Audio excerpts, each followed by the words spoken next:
మీరు ఎలాంటి బిజినెస్ చేస్తున్నా ఏఐ టూల్స్ ద్వారా మీ బిజినెస్ ని డబుల్ చేసుకోవచ్చు. జస్ట్ 49 రూపీస్కే ఏఐ టూల్.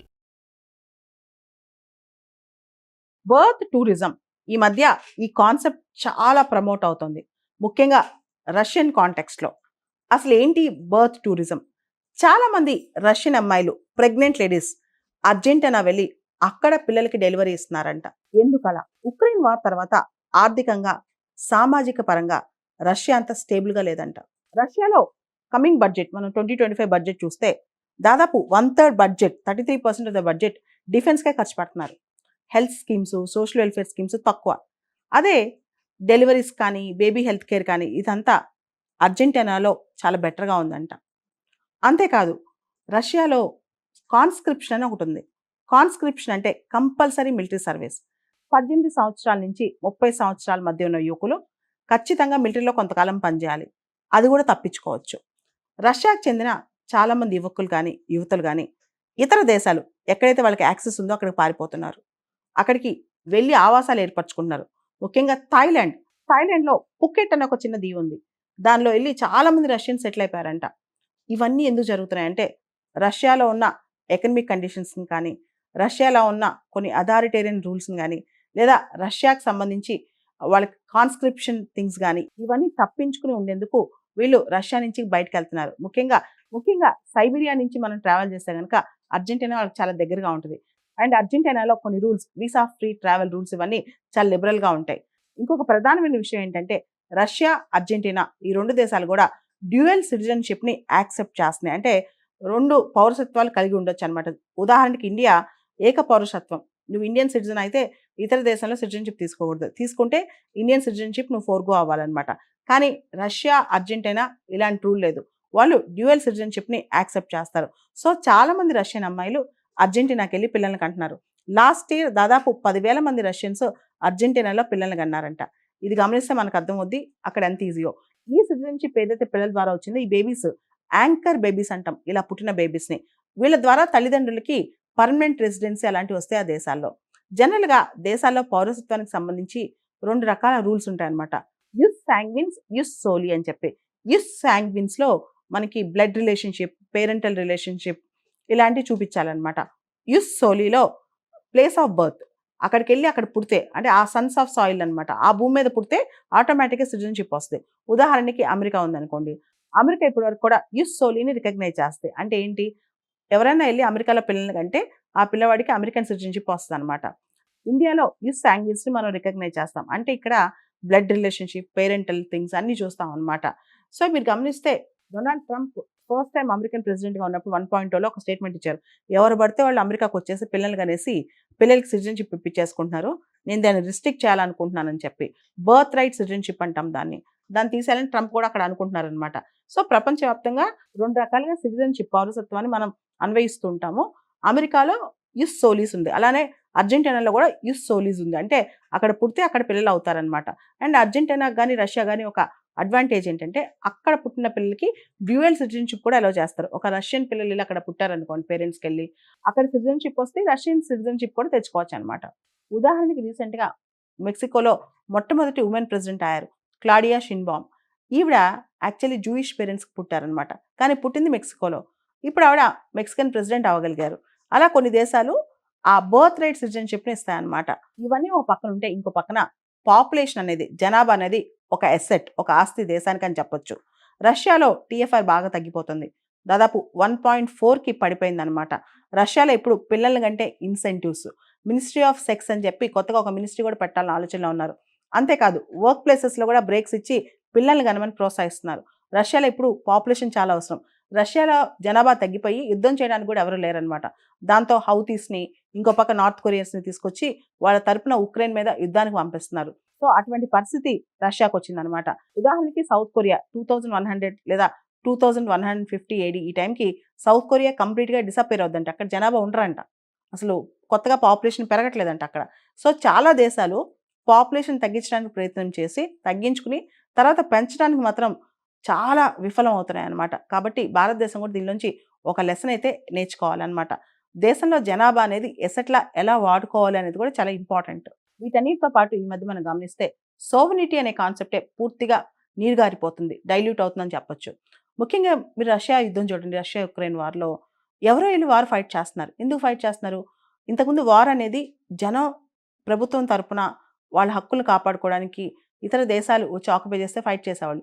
ఇప్పుడు ఆ యుద్ధాల్లో కూడా ఒక యుద్ధంలో ఏ దేశాల్లో వాళ్ళొచ్చి పార్టిసిపేట్ చేస్తున్నారు. ఉదాహరణకి ఈ రష్యా చేసే యుద్ధంలో నార్త్ కొరియన్స్ వచ్చి లేదా హౌతీస్ వచ్చి పార్టిసిపేట్ చేస్తున్నారు. దానిలో వాళ్ళకి మెటీరియలిస్టిక్ బెనిఫిట్స్ ఉంటాయి గానీ, లాయల్టీ ఉండదు కదా! మీరు చూస్తే ఈ సోవరెన్ లిమిట్స్ బోర్డర్స్ దాటి ప్రజలు అంటే పిల్లల్ని కనడానికి వేరే దేశానికెళ్ళిపోవటం, లేదా యుద్ధాలు చేయడానికి ఇంకో దేశానికెళ్ళిపోవటం, ఇలా రకరకాల మార్పులొస్తున్నాయి ప్రపంచ పరిణామాల్లో. అంటే గ్లోబలైజేషన్ అనేది దాని వైపరీత్యం అనేది ఇంకా విపరీతంగా కనిపిస్తుంది మనకిప్పట్లో. కాబట్టి ప్రపంచం మారుతుంది. ముఖ్యంగా డెమోగ్రఫిక్స్ మారుతున్నాయి. పాపులేషన్ ఎఫెక్ట్స్ మారుతున్నాయి. తర్వాత గ్లోబలైజేషన్ ట్రెండ్స్ కూడా మారుతున్నాయి. సో, చాలా ఫ్లూయిడ్‌గా ఉంది ఇప్పుడు వరల్డ్‌లో రకరకాల పర్ముటేషన్స్ అండ్ కాంబినేషన్స్ అన్నమాట. కాబట్టి ఎక్కడ పెరిగాం, ఎక్కడ పుట్టాం, తర్వాత ఎక్కడ మనం సిటిజన్‌షిప్ సాధించాం, తర్వాత ఎక్కడికొచ్చి యుద్ధం చేశాం, ఎక్కడ మన అమ్మ మనల్ని కంది, మన తల్లి దేశం ఏదో అర్థం కాని పరిస్థితిలో ఇప్పుడు మనం ఉన్నాం. బర్త్ టూరిజం ఈ మధ్య ఈ కాన్సెప్ట్ చాలా ప్రమోట్ అవుతుంది. ముఖ్యంగా రష్యన్ కాంటెక్స్ట్‌లో. అసలేంటి బర్త్ టూరిజం? చాలామంది రష్యన్ అమ్మాయిలు ప్రెగ్నెంట్ లేడీస్ అర్జెంటీనా వెళ్ళి అక్కడ పిల్లలకి డెలివరీ ఇస్తున్నారంట. ఎందుకలా? ఉక్రెయిన్ వార్ తర్వాత ఆర్థికంగా, సామాజిక పరంగా రష్యా అంత స్టేబుల్‌గా లేదంట. రష్యాలో కమింగ్ బడ్జెట్ మనం 2025 బడ్జెట్ చూస్తే దాదాపు 1/3 బడ్జెట్ 33% ఆఫ్ ద బడ్జెట్ డిఫెన్స్‌కే ఖర్చు పెడుతున్నారు. Health schemes, social welfare schemes తక్కువ. అదే డెలివరీస్ కానీ, బేబీ హెల్త్ కేర్ కానీ ఇదంతా అర్జెంటీనాలో చాలా బెటర్‌గా ఉందంట. అంతేకాదు రష్యాలో కాన్స్క్రిప్షన్ అని ఒకటుంది. కాన్స్క్రిప్షన్ అంటే కంపల్సరీ మిలిటరీ సర్వీస్. 18 సంవత్సరాల నుంచి 30 సంవత్సరాల మధ్య ఉన్న యువకులు ఖచ్చితంగా మిలిటరీలో కొంతకాలం పనిచేయాలి. అది కూడా తప్పించుకోవచ్చు. రష్యాకు చెందిన చాలామంది యువకులు కానీ, యువతులు కానీ ఇతర దేశాలు ఎక్కడైతే వాళ్ళకి యాక్సెస్ ఉందో అక్కడికి పారిపోతున్నారు. అక్కడికి వెళ్ళి ఆవాసాలు ఏర్పరచుకుంటున్నారు. ముఖ్యంగా థాయిలాండ్. థాయిలాండ్‌లో పుకెట్ అనే ఒక చిన్న దీవి ఉంది. దానిలో వెళ్ళి చాలామంది రష్యన్స్ సెటిల్ అయిపోయారంట. ఇవన్నీ ఎందుకు జరుగుతున్నాయంటే రష్యాలో ఉన్న ఎకనమిక్ కండిషన్స్‌ని కానీ, రష్యాలో ఉన్న కొన్ని అథారిటేరియన్ రూల్స్‌ని గానీ, లేదా రష్యాకు సంబంధించి వాళ్ళకి కాన్స్క్రిప్షన్ థింగ్స్ గానీ, ఇవన్నీ తప్పించుకుని ఉండేందుకు వీళ్ళు రష్యా నుంచి బయటికెళ్తున్నారు. ముఖ్యంగా సైబీరియా నుంచి మనం ట్రావెల్ చేస్తే గనక అర్జెంటీనా వాళ్ళకి చాలా దగ్గరగా ఉంటది. అండ్ అర్జెంటీనాలో కొన్ని rules, visa free travel rules ఇవన్నీ చాలా లిబరల్‌గా ఉంటాయి. ఇంకొక ప్రధానమైన విషయం ఏంటంటే రష్యా, అర్జెంటీనా ఈ 2 దేశాలు కూడా డ్యూయల్ సిటిజన్‌షిప్‌ని యాక్సెప్ట్ చేస్తున్నాయి. అంటే 2 పౌరసత్వాలు కలిగి ఉండొచ్చనమాట. ఉదాహరణకి ఇండియా ఏక పౌరసత్వం. నువ్వు ఇండియన్ సిటిజన్ అయితే ఇతర దేశంలో సిటిజన్‌షిప్ తీసుకోకూడదు. తీసుకుంటే ఇండియన్ సిటిజన్‌షిప్ నువ్వు ఫోర్‌గో అవ్వాలనమాట. కానీ రష్యా, అర్జెంటీనా ఇలాంటి రూల్ లేదు. వాళ్ళు డ్యూయల్ సిటిజన్‌షిప్‌ని యాక్సెప్ట్ చేస్తారు. సో, చాలామంది రష్యన్ అమ్మాయిలు అర్జెంటీనాకెళ్ళి పిల్లల్ని కంటున్నారు. లాస్ట్ ఇయర్ దాదాపు 10,000 మంది రష్యన్స్ అర్జెంటీనాలో పిల్లల్ని కన్నారంట. ఇది గమనిస్తే మనకు అర్థమవుద్ది అక్కడ ఎంత ఈజీయో. ఈ సిటిజన్‌షిప్ ఏదైతే పిల్లల ద్వారా వచ్చిందో ఈ బేబీస్ యాంకర్ బేబీస్ అంటాం. ఇలా పుట్టిన బేబీస్‌ని. వీళ్ళ ద్వారా తల్లిదండ్రులకి పర్మనెంట్ రెసిడెన్సీ అలాంటివి వస్తాయి ఆ దేశాల్లో. జనరల్‌గా దేశాల్లో పౌరసత్వానికి సంబంధించి 2 రకాల రూల్స్ ఉంటాయన్నమాట. యుస్ సాంగ్విన్స్, యుస్ సోలి అని చెప్పి. యుస్ సాంగ్విన్స్‌లో మనకి బ్లడ్ రిలేషన్‌షిప్, పేరెంటల్ రిలేషన్‌షిప్ ఇలాంటివి చూపించాలన్నమాట. యుస్ సోలీలో ప్లేస్ ఆఫ్ బర్త్ అక్కడికెళ్ళి అక్కడ పుడితే అంటే ఆ సన్స్ ఆఫ్ సాయిల్ అనమాట. ఆ భూమి మీద పుడితే ఆటోమేటిక్‌గా సిటిజన్‌షిప్ వస్తది. ఉదాహరణకి అమెరికా ఉందనుకోండి. అమెరికా ఇప్పటివరకు కూడా యుస్ సోలీని రికగ్నైజ్ చేస్తది. అంటే ఏంటి? ఎవరైనా ఎళ్లి అమెరికాలో పిల్లల్ని కంటే ఆ పిల్లవాడికి అమెరికన్ సిటిజన్‌షిప్ వస్తదనమాట. ఇండియాలో యుస్ సాంగ్విన్స్‌ని మనం రికగ్నైజ్ చేస్తాం. అంటే ఇక్కడ బ్లడ్ రిలేషన్‌షిప్, పేరెంటల్ థింగ్స్ అన్నీ చూస్తాం అనమాట. సో, మీరు గమనిస్తే Donald Trump first time American ప్రెసిడెంట్‌గా ఉన్నప్పుడు 1.0లో ఒక స్టేట్మెంట్ ఇచ్చారు. ఎవరు పడితే వాళ్ళు అమెరికాకొచ్చేసి పిల్లల్ని కనేసి పిల్లలకి సిటిజన్‌షిప్ ఇప్పించేసుకుంటున్నారు.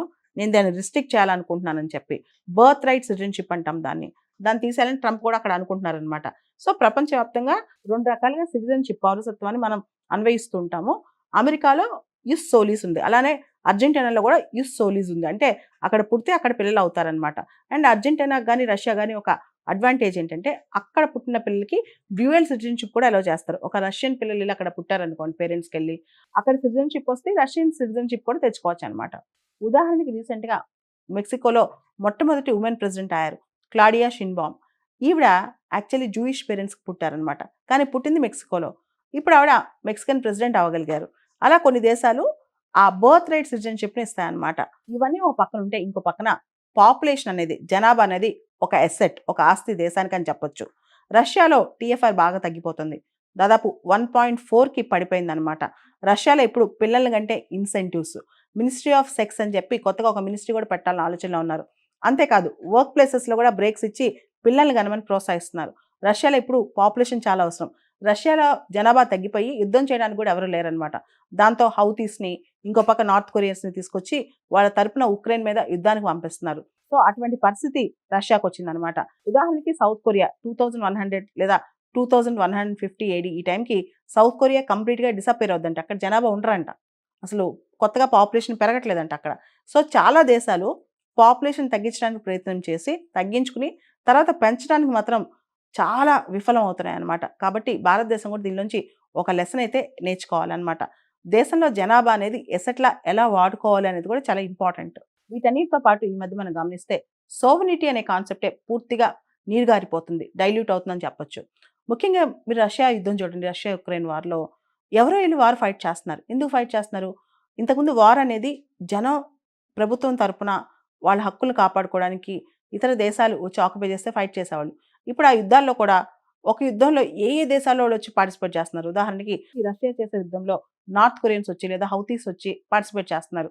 దానిలో వాళ్ళకి మెటీరియలిస్టిక్ బెనిఫిట్స్ ఉంటాయి గానీ, లాయల్టీ ఉండదు కదా! మీరు చూస్తే ఈ సోవరెన్ లిమిట్స్ బోర్డర్స్ దాటి ప్రజలు అంటే పిల్లల్ని కనడానికి వేరే దేశానికెళ్ళిపోవటం, లేదా యుద్ధాలు చేయడానికి ఇంకో దేశానికెళ్ళిపోవటం, ఇలా రకరకాల మార్పులొస్తున్నాయి ప్రపంచ పరిణామాల్లో. అంటే గ్లోబలైజేషన్ అనేది దాని వైపరీత్యం అనేది ఇంకా విపరీతంగా కనిపిస్తుంది మనకిప్పట్లో.